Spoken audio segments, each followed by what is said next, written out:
नमस्कार दोस्तों, आज हम लोग बात करेंगे एसिडिक स्ट्रेंथ ऑफ एसिड की, यानी एसिडिटी ऑफ एसिड। किसी भी एसिड की एसिडिटी या उसकी एसिडिक स्ट्रेंथ कितनी होगी, ये इस बात से पता चलता है कि वो डिसोशिएट होकर के कितना ज़्यादा H पॉजिटिव आयन देता है।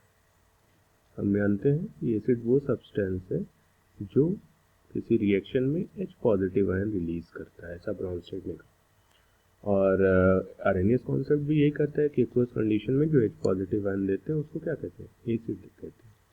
कोई एसिड का अगर हमने 1000 मॉलिक्यूल लिया तो उस 1000 मॉलिक्यूल में कितना मॉलिक्यूल टूट रहा है और कितना ज़्यादा H पॉजिटिव आयन बना रहा है, वो डिसाइड करेगी कि वो उसकी एसिडिक स्ट्रेंथ ज़्यादा होगी या कम होगी। अगर 1000 में से 1000 टूट गया, 100% डिसोसिएशन है, वेरी स्ट्रॉन्ग एसिड। 1000 में से 900 टूटा, थोड़ा कम स्ट्रॉन्गर एसिड। 1000 में से 100 टूटा और कम स्ट्रॉन्गर एसिड। 1000 में से 10 टूटा, वेरी लेस स्ट्रॉन्गर एसिड। यानी एसिड की स्ट्रेंथ या एसिड की एसिडिक कैरेक्टर डिपेंड करेगा कि वो कितने ज़्यादा H पॉजिटिव आयन सोल्यूशन में बना रहा है। अब कितने ज़्यादा H पॉजिटिव आयन बनाएगा ये डिसाइड किया जाएगा कि वो कितना ज़्यादा डिसोशिएट हो रहा है। कोई एसिड कितना ज़्यादा डिसोशिएट होगा ये डिपेंड करेगा कि एसिड के डिसोसिएशन के बाद जो H पॉजिटिव आयन बन रहा है उसके अलावा जो निगेटिव आयन बन रहा है उस निगेटिव आयन की स्टेबिलिटी कितनी है। अगर उस निगेटिव आयन की स्टेबिलिटी ज़्यादा है तो वो ज़्यादा स्ट्रॉन्गर एसिड बनेगा, क्योंकि जितनी ज़्यादा उस निगेटिव आयन की स्टेबिलिटी होगी उतना ज़्यादा ये रिएक्शन फॉरवर्ड डायरेक्शन में होगा और उतना ही ज़्यादा प्रोडक्ट बनेगा, यानी उतना ही ज़्यादा H पॉजिटिव आयन बनेगा। अरे बेटे, यानी H पॉजिटिव आयन कितना ज़्यादा बनेगा ये डिपेंड करेगा कि कितना ज़्यादा रिएक्शन फॉरवर्ड डायरेक्शन में हो रहा। अब कोई भी रिएक्शन कितना ज़्यादा फॉरवर्ड डायरेक्शन में होगा, it will be decided by the stability of A negative ion, stability of product. अब प्रोडक्ट की स्टेबिलिटी अगर ज़्यादा होगी, रिएक्शन फॉरवर्ड डायरेक्शन में ज़्यादा होगा और इस एसिड की एसिडिक स्ट्रेंथ उतनी ही ज़्यादा होगी। यानी acidity of acid is directly proportional to stability of anion। ठीक है, एनायन की जितनी ज्यादा स्टेबिलिटी होगी उतना ही ज्यादा उस एसिड की एसिडिक स्ट्रेंथ होगी थ्योरेटिकली। और प्रैक्टिकली हम कैसे कैलकुलेट करते हैं किसी भी एसिड की acidic strength, that is directly proportional to the dissociation constant. ये इस इक्वेशन के लिए, चूंकि ये रिवर्सिबल इक्वेशन होता है, ऑर्गेनिक केमिस्ट्री में अगर आप देखें तो हर एसिड का डिसोसिएशन क्या होगा, वो रिवर्सिबल होगा।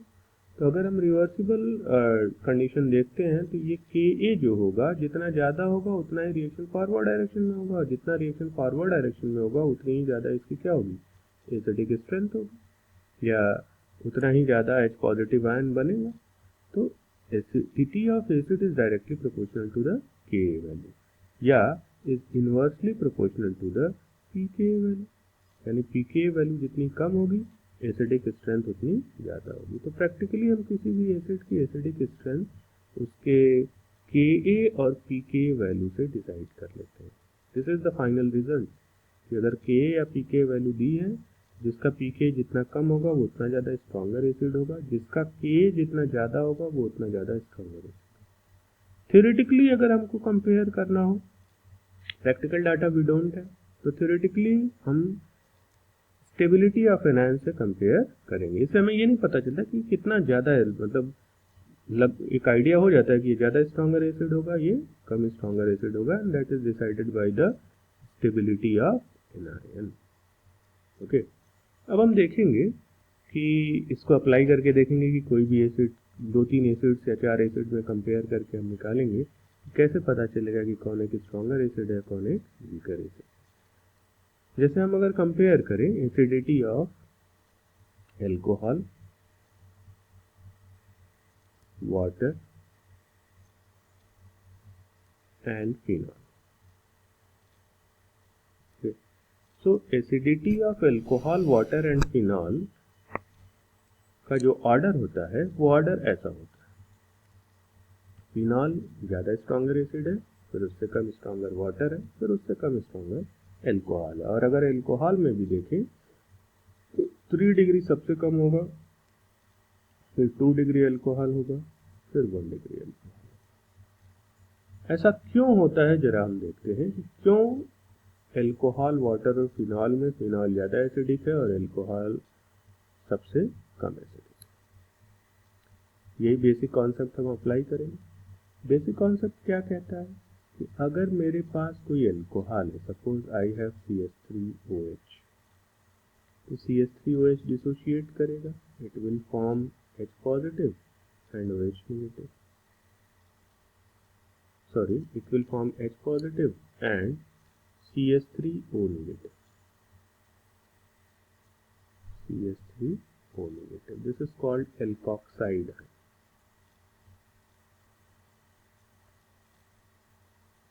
Okay. The second substance जो दूसरा है हमारे पास वो है पानी। पानी जब डिसोशिएट करेगा तो पानी बनाएगा H पॉजिटिव और जो एनायन बनाएगा वो एनायन होगा OH नेगेटिव। और तीसरा जो सब्सटेंस है वो हमारे पास है फिनॉल। फिनॉल जब डिसोशिएट करेगा then it will form H positive and phenoxide ion. So तीनों में एक प्रोडक्ट तो कॉमन है, दैट इज H पॉजिटिव। अब ये जो एनायंस बन रहे हैं, कौन कौन से एनायन बन रहे हैं? एक तो बन रहा है हमारा alkoxide ion, second one is hydroxide ion,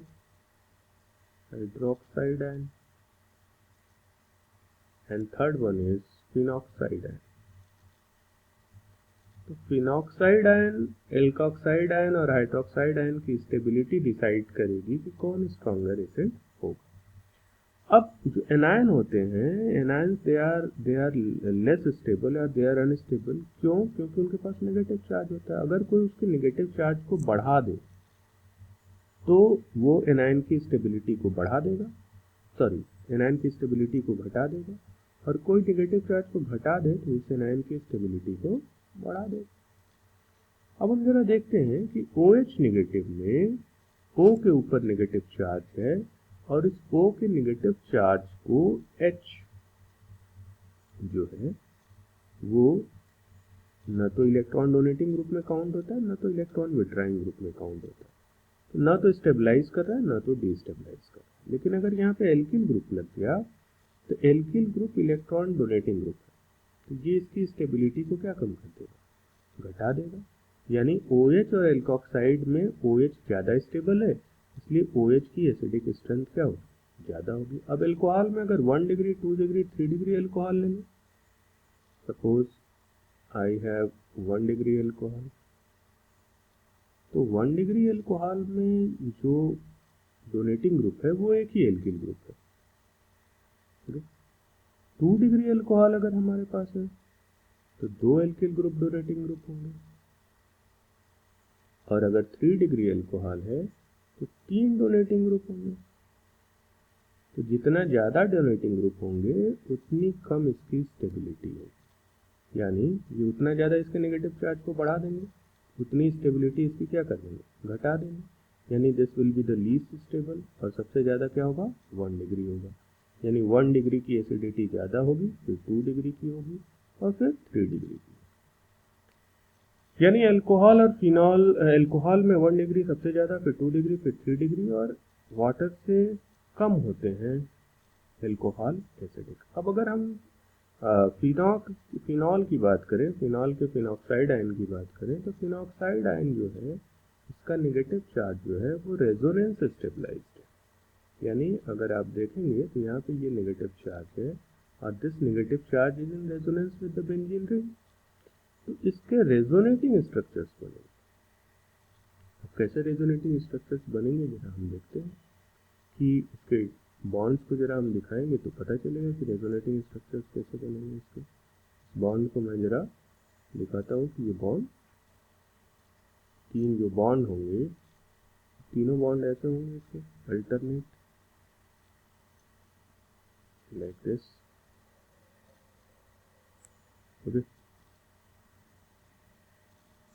not working, एक बार और ट्राई करते हैं। Okay,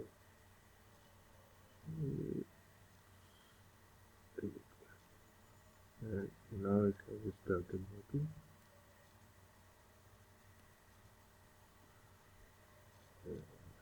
Okay.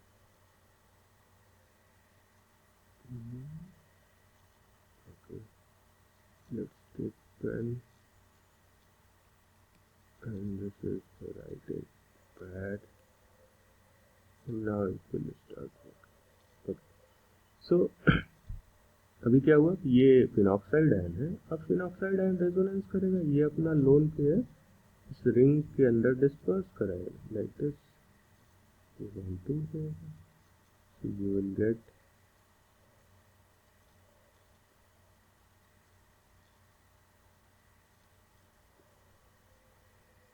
negative charge here, and this is alkoxide. Sorry, here you will get a double bond. अगले स्टेप में क्या होगा, अगले स्टेप में ये नेगेटिव चार्ज यहाँ आएगा और ये डबल बॉन्ड यहाँ चला जाएगा इस कार्बन पे, so you will get one more resonating structure.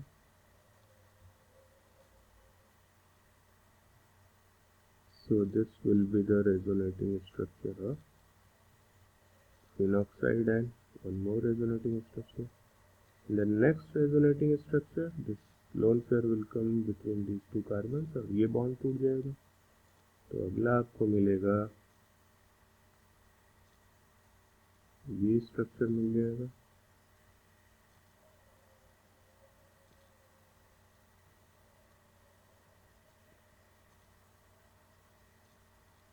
and double, and in the next step this will come here and this will go here, so finally you will get